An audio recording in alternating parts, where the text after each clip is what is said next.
اعوذ باللہ من الشیطان الرجیم بسم اللہ الرحمن الرحیم شہر رمضان الذی انزل فیہ القرآن ھدی للناس وبینات من الھدی والفرقان فمن شہد منکم الشہر فلیصمہ ومن کان مریضا او علی سفر فعدۃ من ایام اخر یرید اللہ بکم اليسر ولا یرید بکم العسر وَلِتُكْمِلُوا الْعِدَّةَ وَلِتُكَبِّرُوا اللَّهَ عَلَى مَا هَدَاكُمْ وَلَعَلَّكُمْ تَشْكُرُونَ صدق اللہ العظیم۔ سورت البقرہ ہے، دوسرا سپارہ، آیت نمبر 185 آپ کے سامنے تلاوت کی ہے۔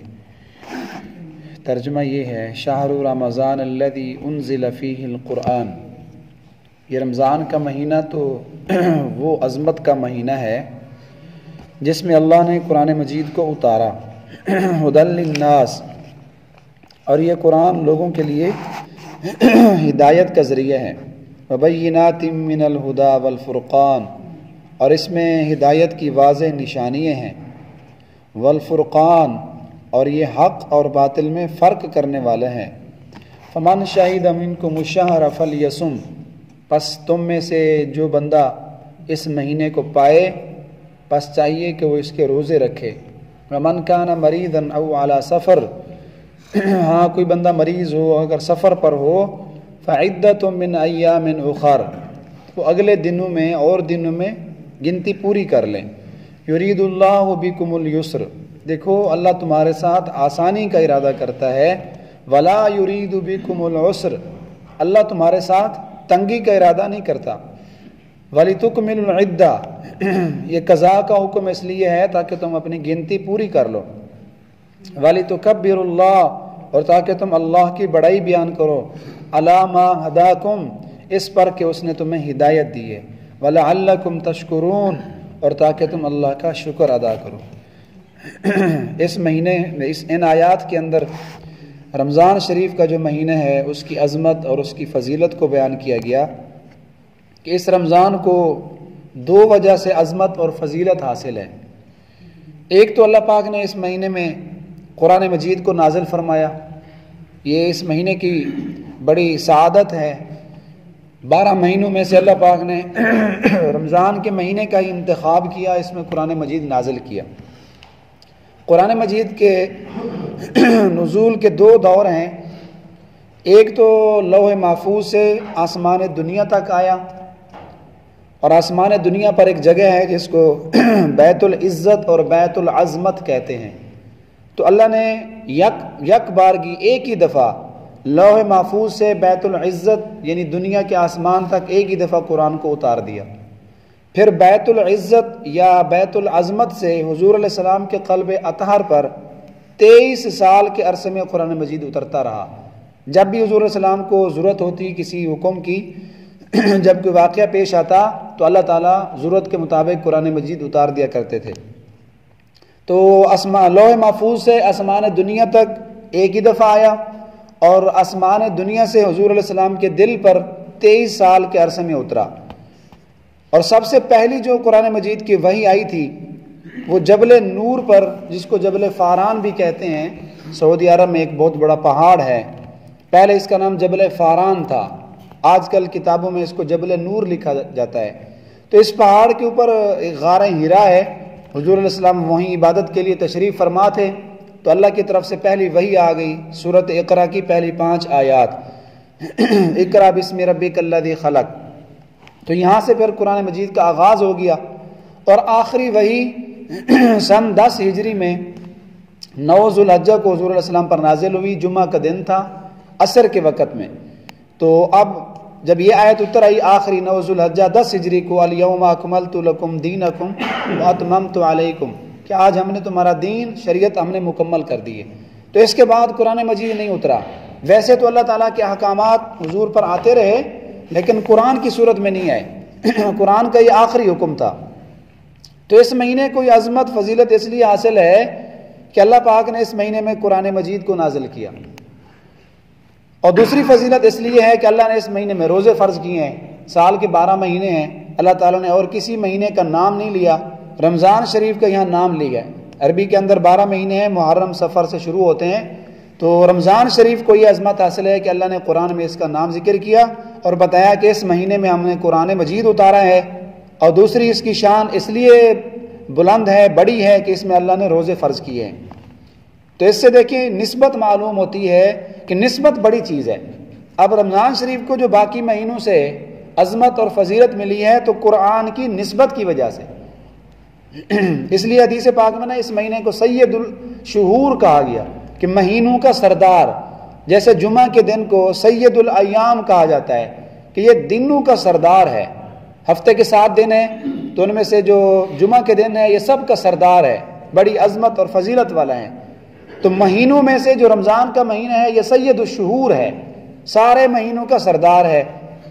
تو یہ سرداری، یہ عظمت سب اس وجہ سے ہے کہ اس مہینے کی قرآن سے نسبت ہے۔ جس بندے کو قرآن مجید سے نسبت ہو جائے، اللہ اس کو پڑھنے کی توفیق دے دے، حفظ کی توفیق دے دے اور قرآن مجید کا عالم بنا دے، تفسیر پڑھنے کا موقع دے دے، جس بندے کو قرآن کے ساتھ وہ جڑ جائے تو اس قرآن والے کی بھی بڑی شان ہے۔ دیکھیں حضور علیہ الصلوۃ والسلام جب معراج پر تشریف لے کے جا رہے تھے تو مسجد اقصیٰ کے اندر اللہ پاک نے تمام انبیاء کو جمع کیا، حضور علیہ السلام نے سب کی امامت کروائی۔ تورات والے، زبور والے، انجیل والے سب انبیاء پیچھے تھے۔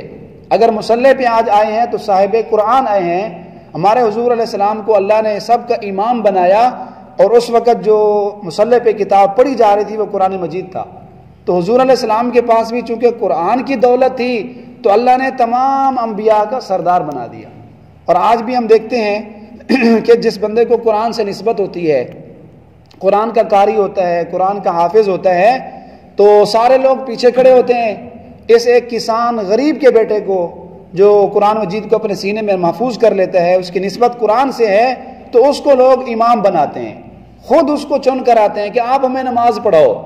تو اس امام کو امامت کا حق اس لیے ملا کہ اس کی نسبت قرآن سے ہے۔ عام ایک ورقہ ہوتا ہے، کپڑا ہوتا ہے، اس کی کوئی ویلیو نہیں ہوتی، لیکن جب وہ قرآن مجید کا غلیف بن جاتا ہے تو لوگ اس کو ادب کے ساتھ اٹھاتے ہیں، باوضو ہو کر ہاتھ لگاتے ہیں اور اس کو چومتے ہیں۔ یہی کپڑا تھا، دکان پہ پڑا تھا، اس کی کوئی قدر نہیں تھی، لیکن اب یہ قرآن مجید کے ساتھ جڑ گیا تو اس کی بڑی قدر ہے۔ عام لکڑی ہوتی ہے، اس کا کوئی ادب و احترام نہیں ہوتا، لیکن جب اس کا رحل بن جاتا ہے، اس کی ہم تپائی اور پھٹی بنا لیتے ہیں کہ اس کے اوپر قرآن مجید رکھیں گے، تو لوگ اس کی طرف پاؤں بھی نہیں پھیلاتے کہ اس پر قرآن رکھتے ہیں۔ اس کی نسبت قرآن سے ہو گئی تو اس کی اللہ نے شان بلند کر دی۔ تو ہمیں بھی کوشش کرنی چاہیے کہ دیکھیں اس مہینے کو قرآن کی وجہ سے کتنی عظمت ملی ہے، ہم بھی اپنے آپ کو قرآن مجید کے ساتھ جوڑ دیں اور قرآن والوں کے ساتھ جوڑ دیں، جن کا اٹھنا بیٹھنا، جن کا کام ہر وقت قرآن مجید کی خدمت کرنا ہے، تو ان لوگوں کے ساتھ جڑ جائیں۔ نسبت بڑی چیز ہے۔ حضور علیہ السلام نے فرمایا المرء علی دین خلیلہ، کسی بندے کا مذہب چیک کرنا ہو، کسی بندے کا عقیدہ دیکھنا ہو کہ کیسا بندہ ہے، اس میں دینداری کتنی ہے، کتنا تقوی ہے، تو اس کے دوست دیکھ لو۔ اگر کسی کا تم نے دین دیکھنا ہے نا، مذہب چیک کرنا ہے کہ کس مذہب کا آدمی ہے، تو اس کے دوست دیکھ لو۔ تو دوستوں کے ساتھ انسان کو نسبت ہوتی ہے، جیسے اس کے دوست ہوں گے ویسے اس کا عقیدہ ہوگا، ویسے اس کے نظریات ہوں گے، وہی اس کے بھی کرتوت ہوں گے جو اس کے دوست کرتے ہوں گے۔ اور روز محشر بھی انسان کی جو نجات کے فیصلے ہوں گے وہ دوستوں کے مطابق ہوں گے۔ حضور علیہ السلام نے فرمایا کہ المرء مع من احب، جس کو جس کے ساتھ محبت ہوتی ہے، جس کے ساتھ نسبت ہوتی ہے، قیامت کے دن اس کا حشر انہی لوگوں کے ساتھ ہوگا۔ تو اس لیے اپنی نسبت کو مضبوط بنائیے، اللہ والوں کے ساتھ، اولیاء اللہ کے ساتھ، علماء صلحاء کے ساتھ اور قرآن کے ساتھ جوڑیے، اس لیے کہ اس کے ساتھ بہت ساری انسان کی زندگی میں تبدیلی آ جاتی ہے۔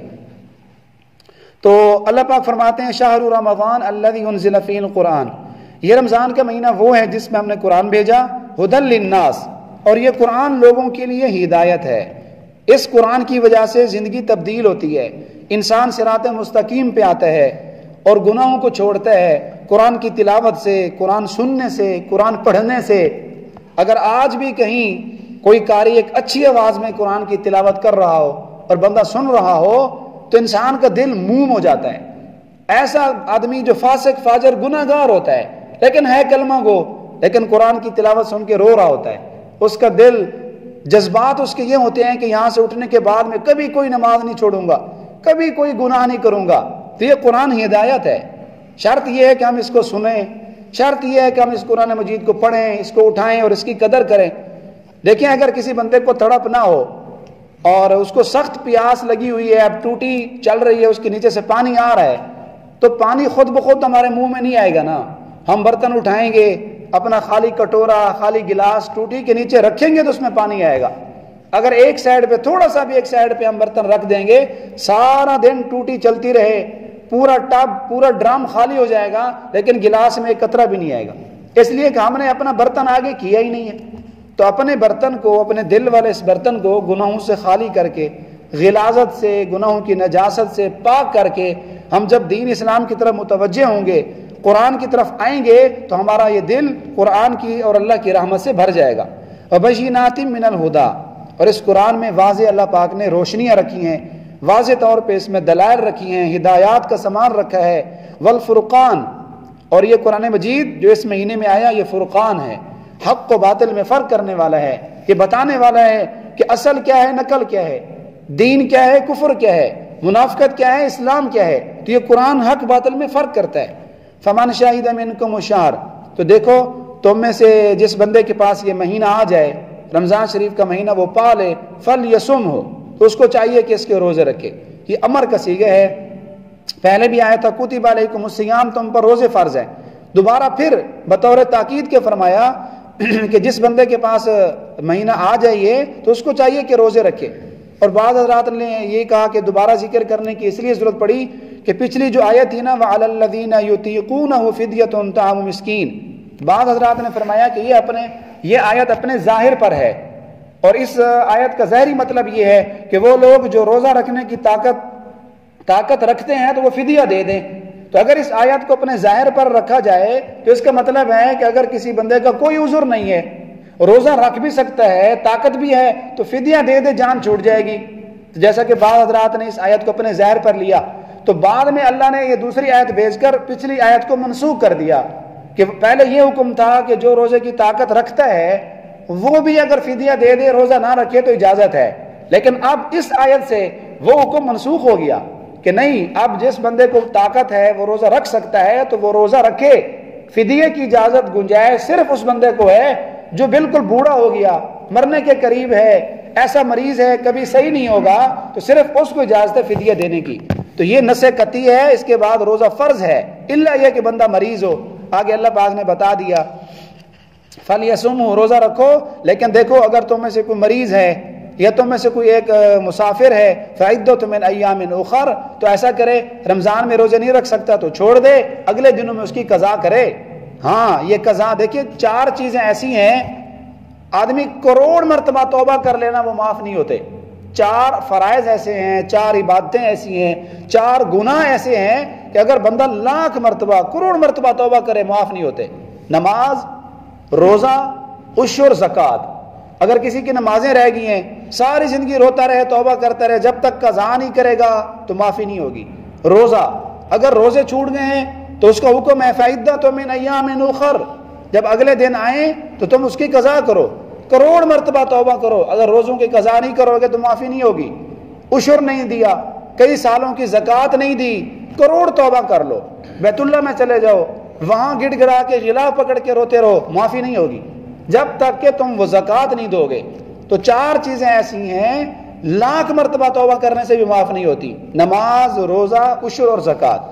تو یہ اللہ کا حکم ہے فَعِدَّةٌ مِّنْ أَيَّامٍ أُخَرَ. اللہ کا قانون ہے کہ روزہ اگر چھوٹ گیا، بغیر عذر کے چھوڑ دیا، اس کی قضا کرو.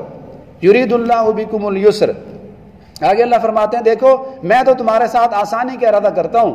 کوئی ایسا حکم نہیں دیا میں نے مسلمانوں کو، اس امت محمدیہ کو، کہ جس یہ طاقت نہ رکھتے ہوں. لا یکلف اللہ نفسا الا وسعها. میں اسی بات کا حکم دیتا ہوں جس کی تمہیں طاقت ہوتی ہے. تو اللہ پاک فرماتے ہیں میں نے ایسا تو کوئی حکم نہیں دیا کہ تم نے ہر حال میں روزہ رکھنا ہے، مریض ہو پھر بھی رکھو، چاہے مر جاؤ رکھو. یہ تو حکم نہیں ہے. سفر میں جا رہے ہو ہر حال میں رکھنا ہے، جتنی مشقت ہو چاہے مر جاؤ روزہ رکھنا ہے. نہیں، ایسا حکم نہیں ہے۔ اللہ پاک فرماتے ہیں میں تمہارے ساتھ آسانی کا ارادہ کرتا ہوں، مریض ہو مسافر ہو تو میں تمہیں چھوٹ دیتا ہوں، نہ رکھو، رمضان کے اگلے مہینے میں رکھ لینا، 5ویں مہینے میں رکھ لینا، سال کے بعد رکھ لینا، حتیٰ کہ اگر کوئی آدمی 10 سال پہلے کی بھی قضا کرنا چاہے روزے تو بھی اس کے لیے اجازت ہے، قضا کر سکتا ہے اگر نہیں اس نے رکھے تو۔ ولا یرید بکم العسر، اللہ پاک تمہارے ساتھ تنگی کا ارادہ نہیں کرتے، اللہ تعالیٰ تمہیں تکلیف نہیں دینا چاہتے۔ جتنے بھی شریعت کے احکامات ہیں ہم لوگ اگر اس میں غور کریں تو کہیں ہمارے لیے تنگی نہیں ہے۔ نماز کو دیکھ لیں، 24 گھنٹے میں صرف 5 مرتبہ اللہ نے اپنے گھر پہ بلایا ہے، اور وہ بھی جو سب سے زیادہ جس میں رکعتیں ہیں عشاء کی نماز۔ آدمی اگر خشوع خضوع سے آہستہ آہستہ پڑھے، اعتدال کے ساتھ، زیادہ سے زیادہ 20 منٹ لگتے ہیں، تو اگر ہر نماز کے 20 منٹ لگائیں تو یہ ٹوٹل 100 منٹ بنتا ہے، یعنی 1.5 گھنٹہ تقریباً زیادہ سے زیادہ۔ تو 24 گھنٹے میں اللہ نے ہم سے 1.5 گھنٹہ مانگا ہے، تو یہ اللہ پاک کی طرف سے کتنی آسانی ہے۔ اور رہبانیت تو اللہ پسند بھی نہیں کرتے کہ ایک بندہ دنیا سے کٹ جائے، ہر وقت جنگلات میں پہاڑوں میں بیٹھ کے اللہ اللہ کرے، ایسا تو کوئی حکم نہیں ہے۔ اللہ پاک فرماتے ہیں مسجدوں میں آؤ، میرے گھر میں آؤ، عبادت کرو، اور لوگوں سے معاملات بھی رکھو، لین دین بھی رکھو، تو یہ ساری آسانیاں ہیں۔ اور جمعہ ہفتے میں اللہ پاک نے ایک دفعہ فرض کیا ہے کہ ایک مرتبہ تم اجتماعی شکل میں اللہ کے گھر میں آؤ، کتنی آسانی ہے۔ روزہ، نماز، زکوٰۃ، حج، کوئی ایسا ہمارے دین میں حکم نہیں ہے کہ بندے کو اس کی طاقت نہ ہو۔ ہاں انسان کی اپنی غفلت ہے، ہم ایسے اللہ پر اعتراضات کرتے رہتے ہیں کہ کیسے کریں، سردیاں ہیں جی ہم اٹھ نہیں سکتے، تو یہ سب ہمارے ہیلے بہانے ہیں۔ اگر انسان ہمت کرے تو اللہ کا کوئی حکم مشکل نہیں ہے۔ وَلِتُكْمِلُ الْعِدَّةَ، اللہ پاک فرماتے ہیں یہ میں نے قضا کا حکم اس لیے دیا تاکہ تم اپنی گنتی پوری کر لو۔ 29 روزے ہوتے ہیں یا 30 ہوتے ہیں، اگر کوئی چھوٹ گئے ہیں تو اپنی گنتی پوری کرو۔ 29 کا مہینہ تھا تو 29 پورے کرو قضا کر کے، 30 کا تھا تو 30 پورے کرو۔ وَلِتُكَبِّرُوا اللَّهَ، اور یہ میں نے اس لیے حکم دیا ہے تاکہ تم اللہ کی بڑائی بیان کرو کہ اللہ نے تمہیں ہدایت دی ہے۔ اس پر اللہ کا شکر ادا کرنا چاہیے۔ اللہ نے ہمیں مسلمان بنایا، نماز کی توفیق دی، اپنے گھر پہ آنے کی توفیق دی، تو اللہ کی بڑائی کو بیان کیا کرو اپنے زبان سے، اپنے قول سے، اپنے عمل سے۔ اور علماء نے لکھا ہے کہ 4 کلمے ہیں اللہ کی بڑائی کے، ان کو کثرت سے پڑھنا چاہیے، سبحان اللہ والحمد للہ ولا الہ الا اللہ واللہ اکبر۔ اٹھتے بیٹھتے چلتے پھرتے ہر وقت ان کلمات کو اللہ کی بڑائی کی نیت سے بیان کرتے رہنا چاہیے۔ خواتین مستورات بھی گھر میں کام کاج میں لگے ہوئے ہیں تو اپنے کام بھی کرتے رہیں، ساتھ ساتھ ان کلمات کو بھی پڑھتے رہیں۔ خواتین تو ان دنوں میں بھی پڑھ سکتی ہیں جب وہ ان کے لیے نماز پڑھنے کی اجازت نہیں ہوتی، تو وضو ہے یا نہیں ہے، نماز نہیں پڑھ سکتی لیکن ان دنوں میں اللہ کا ذکر تو کر سکتی ہیں، تو اٹھتے بیٹھتے یہ اللہ کی بڑائی بیان کرنی چاہیے، اللہ اس سے بہت خوش ہوتے ہیں۔ وَلَعَلَّكُمْ تَشْكُرُونَ، اور میں نے یہ آسانی اس لیے پیدا کر دی ہے کہ تم اللہ کا شکر ادا کرو۔ گزشتہ کے اندر یہ حکم تھا کہ اگر کسی کے کپڑے کے اوپر ناپاک قطرہ لگ جاتا، منی کا، نطفے کا، تو اس جگہ کو کاٹنا پڑتا تھا، جب تک وہ جگہ نہ کاٹتے کپڑا پاک ہی نہیں ہوتا تھا۔ ہماری امت میں کتنی آسانی ہے کہ پانی سے اس کو دھو دو تو دھونے سے پاک ہو جاتا ہے، 1000 مرتبہ ناپاک ہو دوبارہ اس کو پاک کر لو، تو یہ ساری آسانی ہی آسانی ہے۔ تو یہ کلمات پڑھنے چاہیے اللہ کے اوپر راضی ہونے کے لیے۔ رضیت باللہ ربا، اے اللہ میں تیرے رب ہونے پہ راضی ہوں، وبالاسلام دینا، اور اسلام کے دین ہونے پہ راضی ہوں، وبمحمد النبیہ، اور محمد صلی اللہ علیہ وسلم کے نبی ہونے پہ راضی ہوں۔ اللہ ہمیں ان باتوں کو سمجھنے اور اس پر عمل کی توفیق دے۔